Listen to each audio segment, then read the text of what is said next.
Good morning, everyone.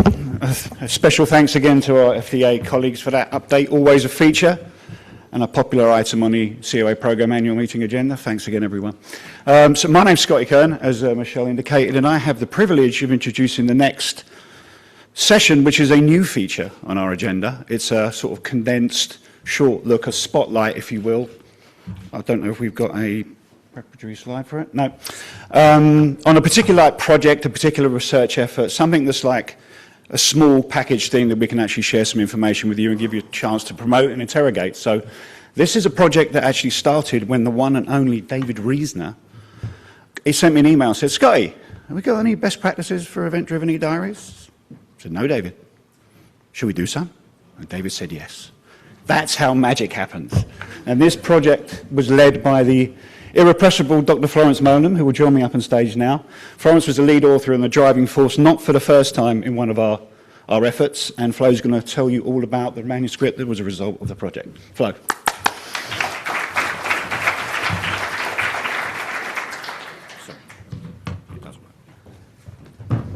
Thanks. I feel like you stole some of my... I'm going to describe how this came about. It was identified by members of the eCOA Consortium and the PCE Consortium, as well as FDA colleagues, that this gap existed. I think we're seeing that event-driven diaries are being used more in clinical trials to capture endpoint data, but we don't really have an agreed, defined definition for this type of data capture. And there was limited best practice guidance on how we design and implement this type of data collection tool in clinical trials. And the big one, okay.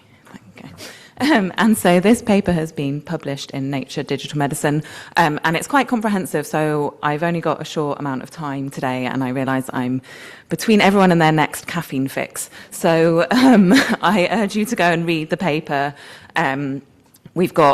There's diagrams in there, there's tables in there that's really helpful, that we really wanted to ensure that you can apply these practices and recommendations and considerations to specific use cases. And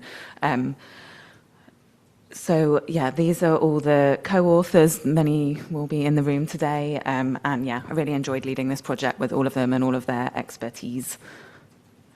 So the definition that we came up with, this is going to test my ability to read from over there, is that an event-driven electronic diary is an electronic data collection tool used to capture the occurrence of a predefined event of interest and any data associated with that specific event as close as possible to the time that the event occurs. And we also felt it was important to specify that this does contrast with a scheduled assessment, so the types of assessments that are made at these fixed frequencies that we often see we're also using in clinical trials. And so just to go into a bit more detail about how they differ from other approaches, so in an event-driven e-diary, as I mentioned, that data capture is triggered by the actual event occurring. We're wanting to capture data immediately after the event or as close as possible in time to the actual event occurring. We often want to capture more granular detail around that specific event. So some examples are around bowel movements or seizures or bleeding episodes. And as I mentioned, this differs from a scheduled diary where we are implementing data collection at a fixed frequency, so daily, weekly.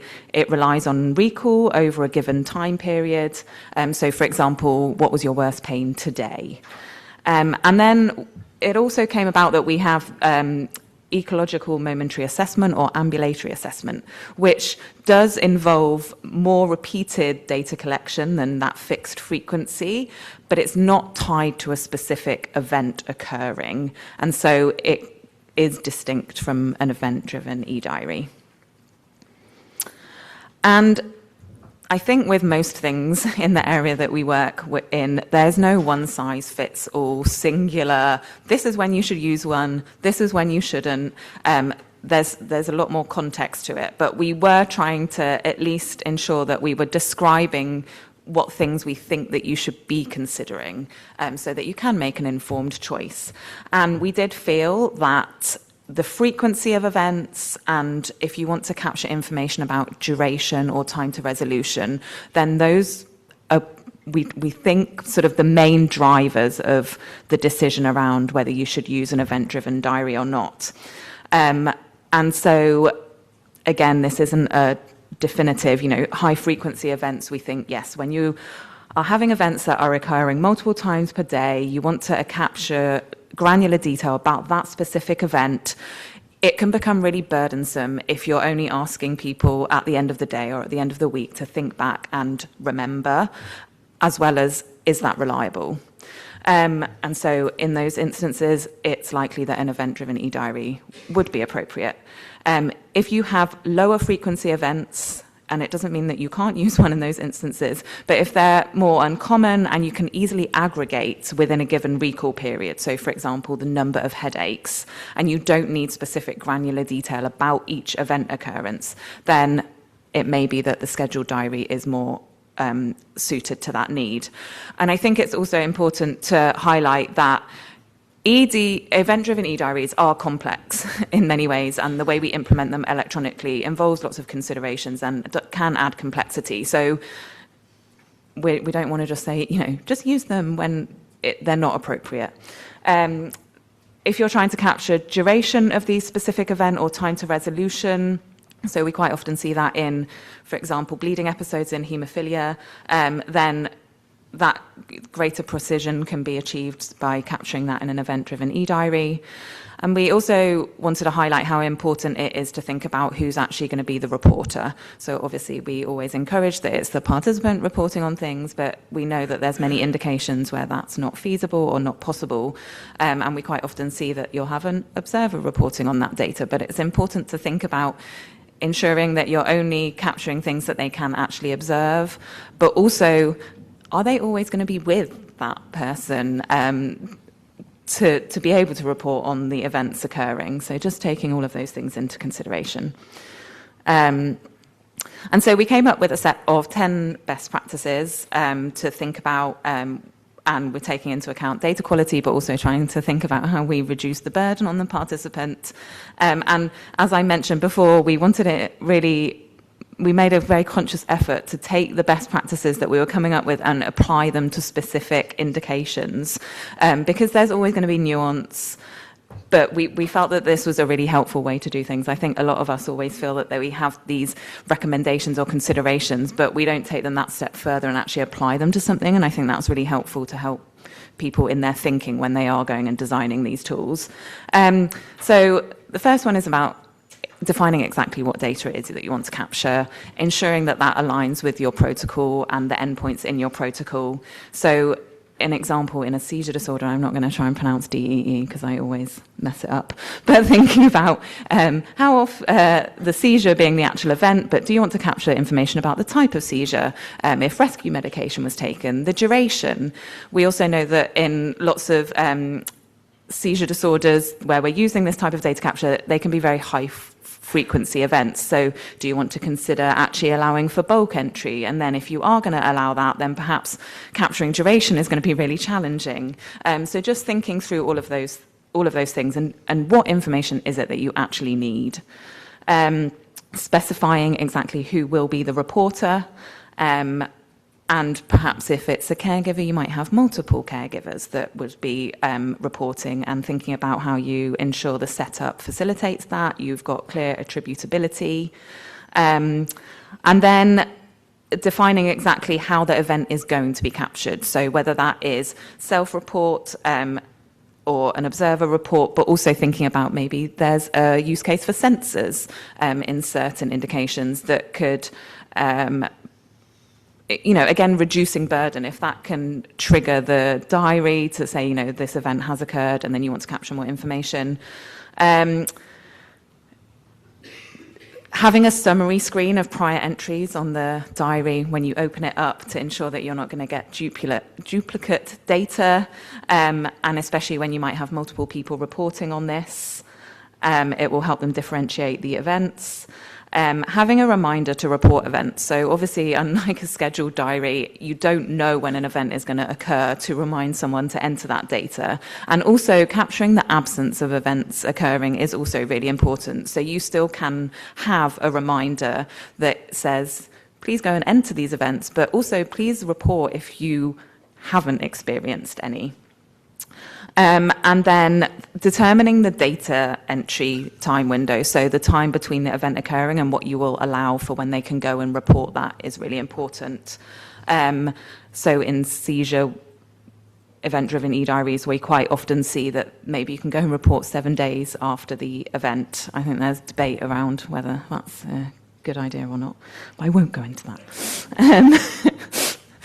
And then there's also the recommendations around ensuring that you plan your device strategy, adhering to electronic implementation best practices. So even though these diaries are so often bespoke, it's still important to follow best practices for how we implement these, ensuring usability, and also thinking about how you're going to implement your compliance monitoring. So with scheduled diaries, you know the expected number of entries that you should be receiving. You don't know that with event-driven e-diaries, but you can still use that scheduled reminder system that I mentioned around have you had any events or not as your way of monitoring compliance. And then I think one thing that really became clear as we were doing this project was that there's a lack of information out there about how often event-driven diaries are used, what indications they're used in, what works and what doesn't. So is 7 days reliable for seizure data capture? Like, is it actually that people would be happy to do it more regularly and they don't need that 7 days? So there was lots of elements that we feel like if we make more of this information publicly available, that will really strengthen these recommendations. And I'm sure we'll hear more about it in the coming days around the role of sensors in clinical trials, but thinking about how that can potentially facilitate and reduce burden, maybe increase data quality around capturing the occurrence of events in certain indications. And to the point around them being bespoke, quite often they're still being used as endpoints in trials, and so having clearer expectations around what evidence will be required to show that an event-driven e-diary that is developed and being used to capture your endpoint data is fit for purpose would be beneficial. And there we go. I'm happy to take any questions.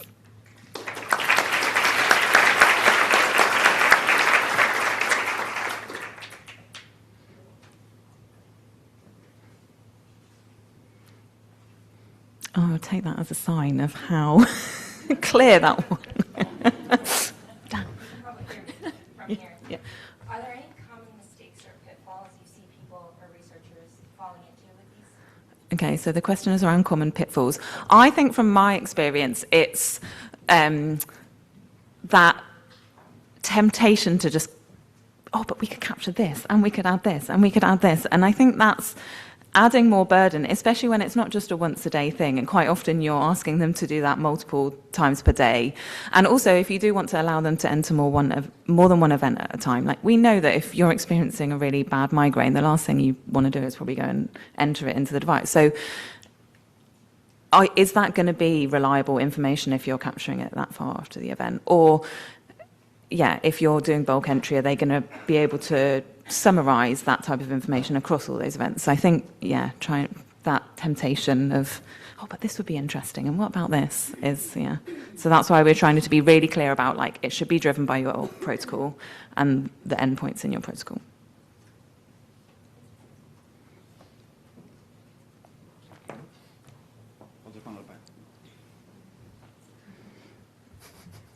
There's 2 minutes till coffee, is what Elisa's saying.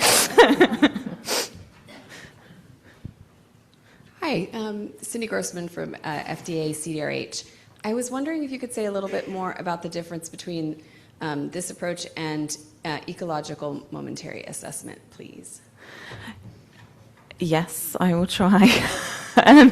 So I think it really comes down to that, has an event occurred? So I think with ambulatory assessment or ecological momentary assessment, it's a bit more like repeated sampling of just throughout the day. It might just be sort of like, how are you feeling, or what's happening right now? Whereas an event-driven diary, you've like specified a very specific event that you want to be capturing, and you only want to capture data when that specific event occurs. So I think that's how I would pull out the real difference there.